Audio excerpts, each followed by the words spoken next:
I would like to make a comment on the tragedy that took place 2 days ago in Charleston, South Carolina, when a terrorist entered a church. People were studying the Bible. After sitting for 35 minutes listening to the sermon by the pastor, he decided to take his gun out and shoot people right inside the church. He killed 9 people, who are all innocent people. People who were doing their worship in a house of worship. People who were not engaged in any violent act, in any harmful act. People who were worshiping in a house of worship were killed brutally and with a cold blood. My dear brothers and sisters, first, in the name of the Muslim community in Dearborn and in the United States at large, I would like to offer my condolences to the families of these victims. And we stand today with our African American community as they go through this grief, through this tragedy. We stand up with them.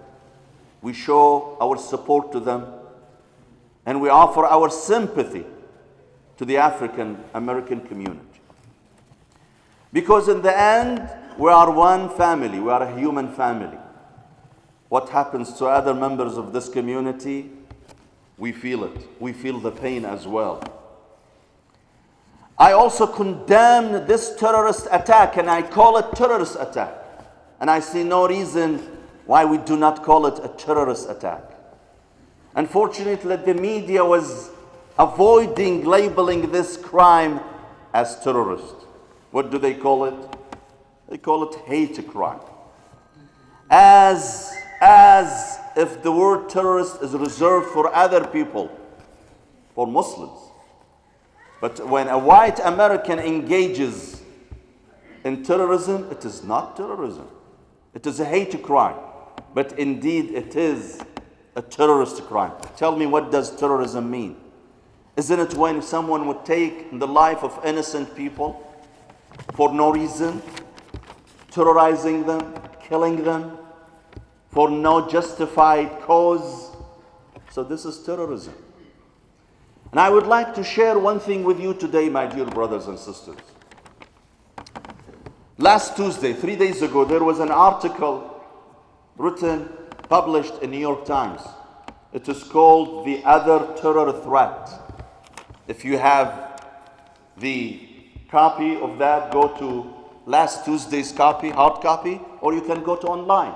It's a very beautiful, beautiful article written by 2 experts on terrorism in the United States, and they were part of the Homeland Security, Mr. Charles Qazwini and David Chanzer.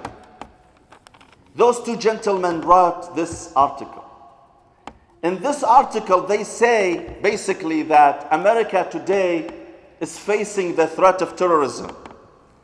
And when you read the newspapers and you watch the media, all fingers are pointing to who? To Muslims. But he says, the article astonishingly, eloquently, accurately says that the main threat of terrorism in America does not come from Muslims. It comes from other people. I just quote one part of it. He says, an officer from a large metropolitan area,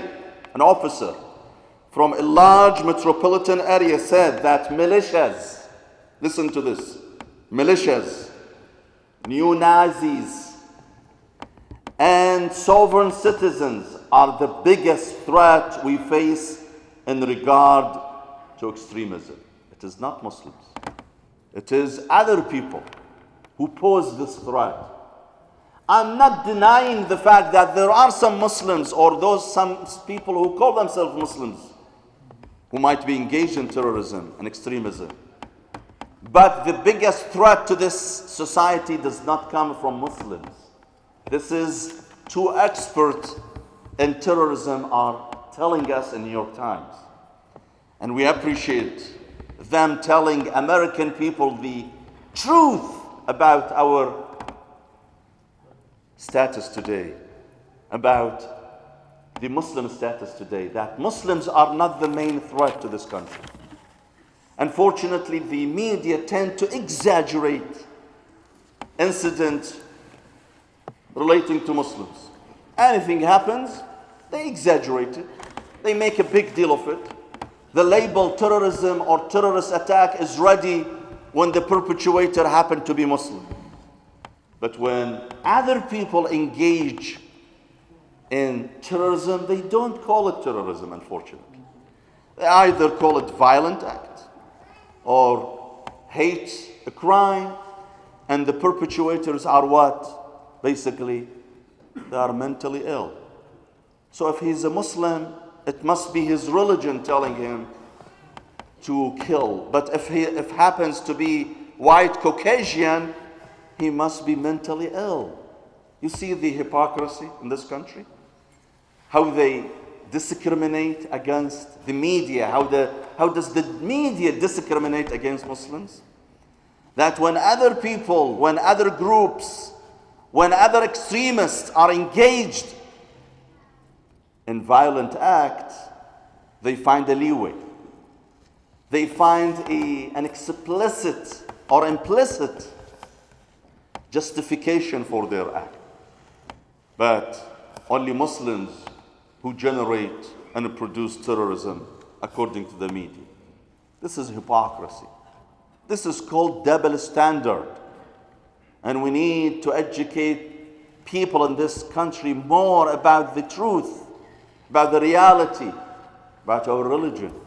That our religion does not promote terrorism. You have 7 million Muslims in this country who are mostly peaceful and peace-loving and hard-working people.